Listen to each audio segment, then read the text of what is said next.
নমস্কার বন্ধুরা, অ্যাগ্রো গার্ডেনে আপনাদের সবাইকে স্বাগত। আজকে আমরা আপনাদের দেখাবো আপনারা ড্রাগন চারা কিভাবে রোপণ করবেন এবং চারা রোপণ করার আগে কি কি প্রস্তুতি নেবেন সেটাও আমরা এই ভিডিওতে আলোচনা করব।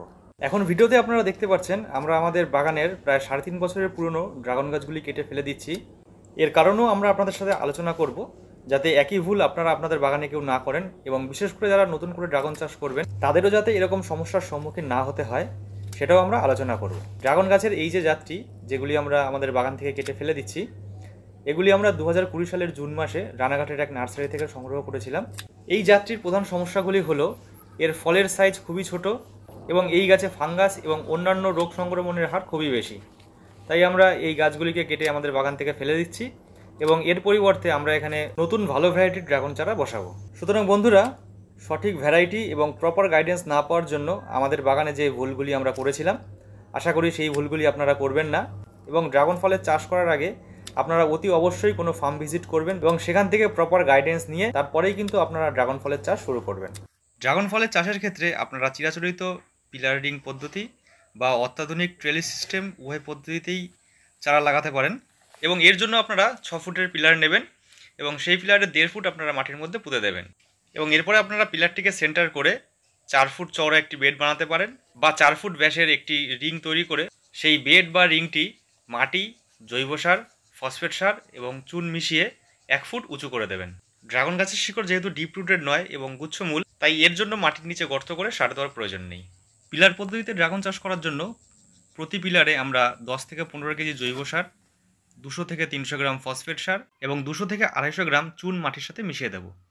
এবং ট্রেলিস পদ্ধতিতে চাষের ক্ষেত্রে 3 মিটার বা 10 ফুট বেডের জন্য 10 থেকে 15 কেজি জৈব সার, 200 থেকে 300 গ্রাম ফসফেট সার এবং 200 থেকে 250 গ্রাম চুন মাটির সাথে মিশিয়ে দেবো এবং তাতে 15 থেকে 20 দিন পর ড্রাগন গাছের চারাগুলি বসাবো।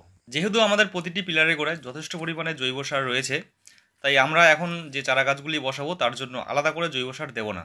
তবে এ প্রসঙ্গে আপনাদের জানিয়ে রাখি, ড্রাগন চাষ করার আগে এর জাত নির্বাচন কিন্তু খুবই গুরুত্বপূর্ণ।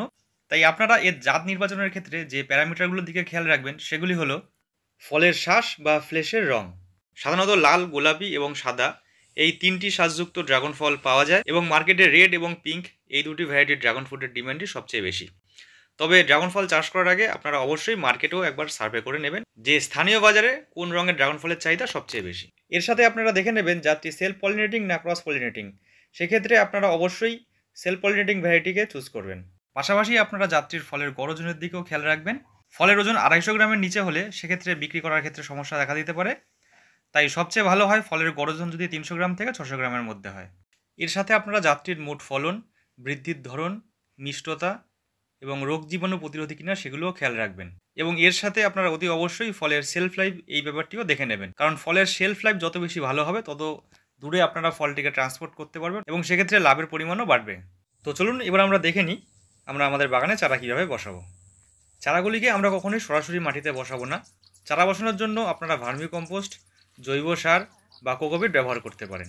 চারা বসানোর জন্য আমরা আমাদের বাগানে ব্যবহার করছি প্রায় 10 দিনের কালচার করা জৈব সার এবং এর মধ্যে রয়েছে প্রায় 2 বছরের পুরনো গোবর সার, চিকেন ম্যানিওর, যেটিকে আমরা ট্রাইকোডার্মা ভিরিডি, ট্রাইকোডার্মা হার্জিয়ানাম এবং সিউডোমোনাস ফ্লোসেন্স দিয়ে মিশিয়ে প্রায় 10 দিন এইভাবে বস্তা দিয়ে ঢেকে রেখেছিলাম এবং ট্রাইকোডার্মা ও সিউডোমোনাস দিয়ে কালচার করা এই জৈব সার দিয়েই আমরা চারা বসাবো। বন্ধুরা, জাত নির্বাচনের পাশাপাশি চারা নির্বাচনও কিন্তু ড্রাগন চাষের ক্ষেত্রে খুবই গুরুত্বপূর্ণ বিষয়। চারা নির্বাচনের ক্ষেত্রে আপনাদের খেয়াল রাখতে হবে যে কাটিংগুলি থেকে চারা তৈরি করা হচ্ছে সেগুলোর বয়স যেন কমপক্ষে 2 বছর হয়।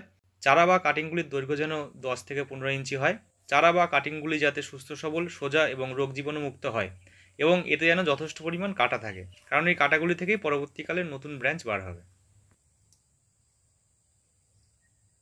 চারা বসানোর জন্য আমরা পিলারের চারপাশে পিলারের সারফেস থেকে 4 থেকে 5 ইঞ্চি দূরে এরকম 4টি গর্ত করে নিচ্ছি এবং এই গর্তগুলিতেই ট্রাইকোডার্মা এবং সিউডোমোনাস মিশ্রিত জৈব সার দিয়ে আমরা চারা গাছগুলিকে বসাবো।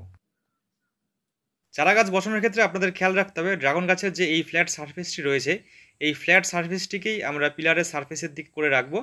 তার কারণ এই ফ্ল্যাট সারফেস থেকেই কিন্তু এরিয়াল রুট বার হবে এবং যেটি আমাদের পিলারকে শক্ত করে ধরে রাখবে। এবং এর সাথে খেয়াল রাখতে হবে যে ড্রাগন গাছের চারাটির গোড়া যেন পিলারের সারফেস থেকে কম করে 4 থেকে 6 ইঞ্চি দূরে থাকে। এছাড়াও চারাগুলিকে বসানোর সময় খেয়াল রাখতে হবে এর গোড়াগুলি যেন মাটির নিচে 2 থেকে 3 ইঞ্চির বেশি না থাকে এবং চারাগুলির গোড়া জৈব সার দিয়ে চেপে বসিয়ে দেবো। এবং এই অবস্থায় আপনারা কখনোই কিন্তু চারাগুলির গোড়া মাটি দিয়ে ঢেকে দেবেন না, তা না হলে মাটি থেকে বিভিন্ন প্যাথোজেন, রোগ জীবাণু এবং ফাঙ্গাস চারা গাছগুলিতে আক্রমণ করতে পারে। এবং প্রয়োজন অনুসারে চারা গাছগুলিতে আপনারা জল দেবেন এবং এরপরে আপনারা চারা গাছগুলিকে প্লাস্টিকের দড়ির সাহায্যে পিলারের সাথে বেঁধে দেবেন। বন্ধুরা, আশা করি ভিডিওটি আপনাদের সবার ভালো লেগেছে এবং এ বিষয়ে আপনাদের কোনো মতামত থাকলে আপনারা অবশ্যই আমাদের কমেন্ট বক্সে লিখে জানাবেন। সবাই ভালো থাকবেন এবং সুস্থ থাকবেন। ধন্যবাদ।